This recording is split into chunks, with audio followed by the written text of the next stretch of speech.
All right. So here we are. And we've talked about mitosis, which is asexual reproduction. We've also talked about meiosis, which is sexual reproduction. That's how your sex cells get made. But there's something to keep in mind, which is that if making sex cells were exactly how we described it in the last lesson, then there would only really be two possible sex cells a mom could make and two possible sex cells a dad could make. If you go back and look at that lesson, half the chromosomes go to one side, half the chromosomes go to the other side. Which begs a question. Why don't you look exactly like your siblings? Or even if you were different than your siblings, maybe if there's just two of you, that makes some kind of sense. But if there's more than two of you, that might make no sense at all. Why are you not identical to your siblings, given that you are a combination of your mother's genes and your father's genes? And that's what this lesson is about. This is about a topic called genetic recombination. So we're going to take a look at that and hopefully make a little bit of sense of that. And unlike the last video, you might have heard this, which is super annoying because I had a cable plugged into my sound card. Super annoying. So sorry about that. Anyway, we're going to talk about genetic recombination. And really, we're going to talk about how it is that you can have siblings that are not genetically identical, even though they come from the same mother and the same father. They're made from the same genes, and yet they're different. And to do that, there's two main places in meiosis where the difference happens. The first is a process called crossing over, and this happens during metaphase 1. So if we recall, if we had that cell and it had two copies of each gene, we know that the nucleus of that cell is going to dissolve. These are going to line up at the center of the cell. And we're going to get the formation of centrioles, and they're going to produce spindle fibers. They're going to start reaching out towards them. And this is going to lead us to this stage. I'm going to go this way. Make it nice and big. And so now when we look here, so prophase, metaphase, and during metaphase, now, we are going to get the spindle fibers here.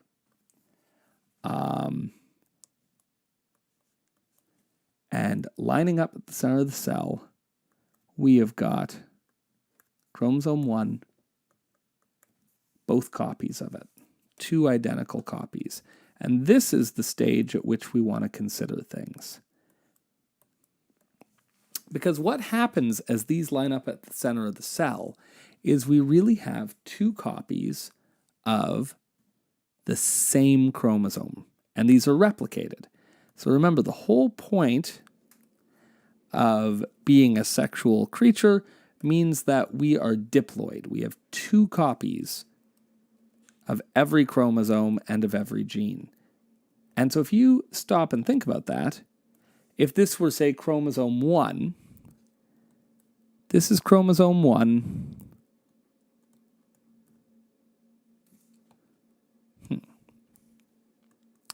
This would be chromosome 1.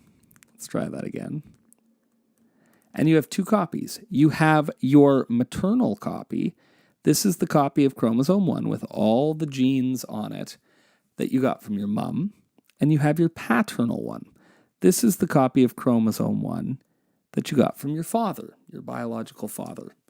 And I'm going to erase all this because we understand how we got there now.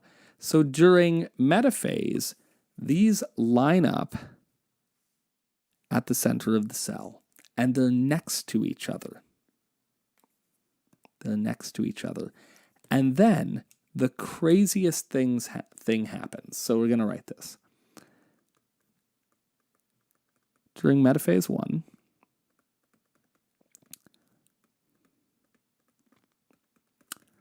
homologous chromosomes. And remember, those just mean the two copies of the same chromosome. Chromosome 1, all the same genes. Homologous chromosomes line up next to each other. They do so at the equator of the cell, but we're not going to say that here. We're just going to say they line up next to each other.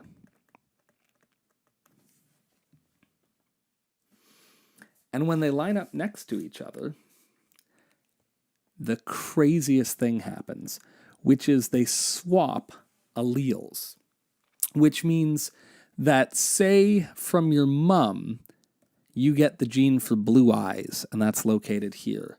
And your dad actually has the copy of the gene that codes for brown eyes. These two alleles, there's a mechanism in the cell that has them swap places. And this doesn't just happen with one gene, but it happens with a bunch of the genes on this chromosome, and it happens seemingly randomly. It's not completely random, but it's essentially random, which means that some of the genes that you got from your father actually end up on the maternal copy of this chromosome. And likewise, some of the genes that you got from your mom actually end up on the paternal side of this chromosome. They mix and match, all right? It's like a remix, a dance remix of your genes. And it's pretty crazy how that happens, but the end result, the upshot of this, is that your chromosomes are now a mixture of the two. So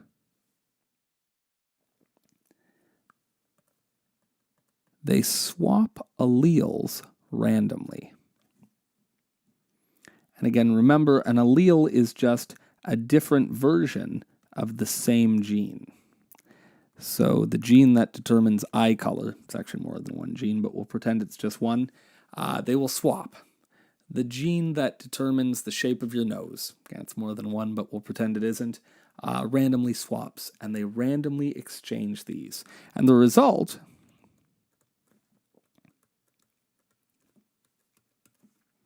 is that each replicate chromosome is now a random combination, a unique combination of the alleles you started off with.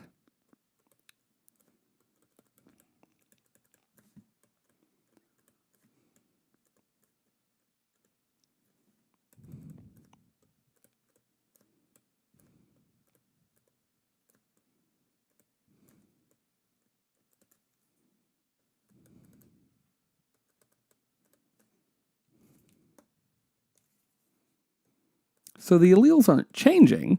It's not like if you had nowhere in your body the gene for blue eyes, that's going to magically come to be, not during this process anyway. But the alleles swap around so that they are randomly lined up now in a way that they weren't before. And so even though you still have a quote-unquote maternal chromosome and a paternal chromosome, one that was a copy from mom, one that was a copy from dad, they've now been mixed and matched, which means that some of your genes from mom are now on dad's chromosome, and some of your genes from dad are now on mom's chromosome. This is the process of crossing over. And already, this makes it so that your genes are not going to be perfectly represented in your sex cells, which are the cells that will become your offspring. So your children are going to be a random combination of your genes because your genes have been randomly split, crossed over from one chromosome to another. Pretty cool. But we're not done yet because that's during prophase. Now, if you remember, just to really quickly sketch it, during prophase, you get the nucleus dissolving. We get that. During metaphase, we get them lining up at the center of the cell. Crossing over happens, but I'm not going to bother showing that here because we just talked about it. And then, during anaphase, when normally these would split in half, instead they don't. And one chromosome ends up over here, and one chromosome ends up over there. All right? Prophase metaphase. This is during anaphase. Specifically, anaphase 1. Anaphase 1 is interesting because during anaphase 1, it is random whether, if we just talk left and right, whether the maternal chromosomes go to the left and the paternal go to the right or vice versa is random. So during, not metaphase, anaphase,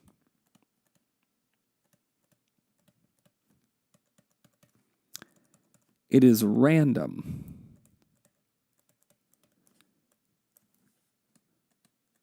whether it is the maternal or the paternal. In other words, from your mom, or paternal, from your dad, chromosome that goes in either direction.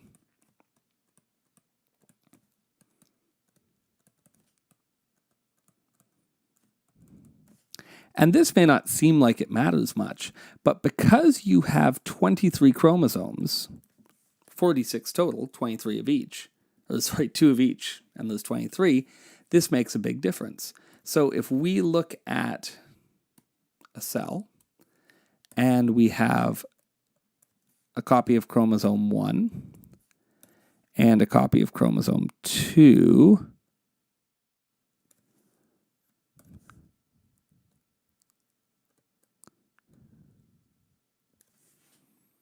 it could be the case that the maternal copies both go this way and the paternal copies both go that way, so you'd get blue and blue, green and green.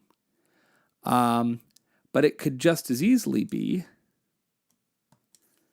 that this one goes that way and that one goes there, and then you'd have green, blue, and green, blue. It's random. So you might get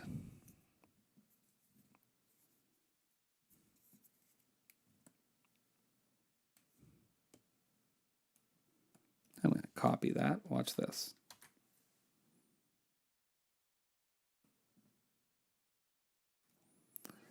I don't know what the heck just happened there, but I regret it.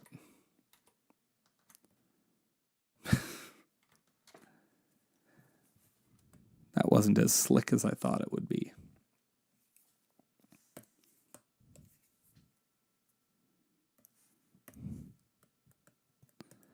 So you might get it that the blues go this way together and the greens go that way together.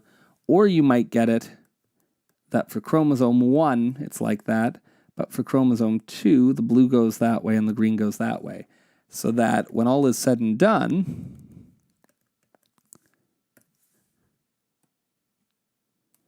it is possible that we end up with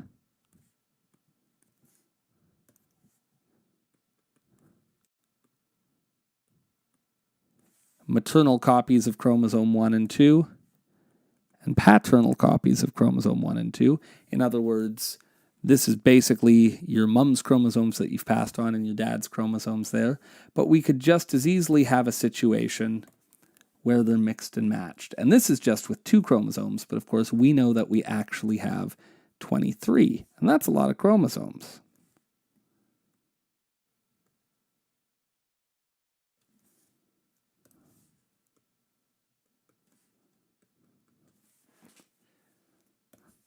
So these 2 situations are equally likely.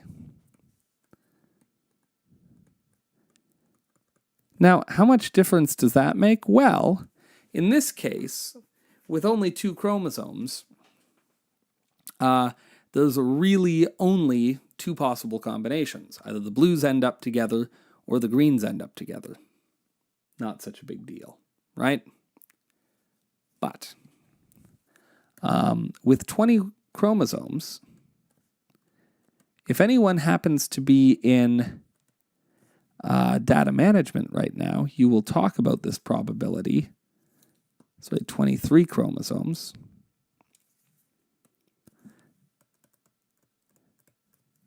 There are 2 to the exponent 23 possible combinations.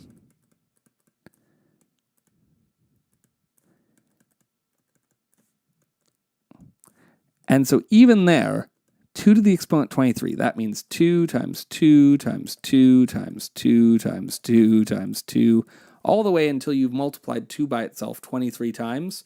And just to give you a sense of how many possible combinations that is, 2 to the exponent 23 is equal to 8,388,608. So there's 8 million different ways just this splitting can happen. So even if you didn't have crossing over, which gives you all this variation because the genes swap, just the fact that it's random whether your maternal, the chromosome you got from mum, or your paternal, the chromosome you got from dad, goes to the left or right. Just that being random means that you could produce 8,388,608 different sperm cells if you're a male, or 8,388,608 egg cells if you're female. So a lot of complication there. And that's good because this complication is what makes us genetically different. It's why you can have lots of siblings. You could be like, the Duggars, and how many kids do they have? Like 21 or some such thing.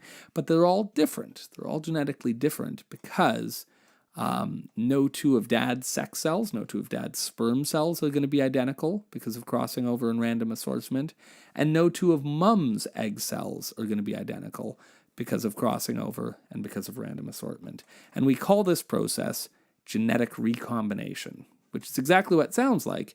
It means that we take the genes that are on the chromosomes and we recombine them. We move them around from one place to the other so that our sex cells are not simply identical copies of our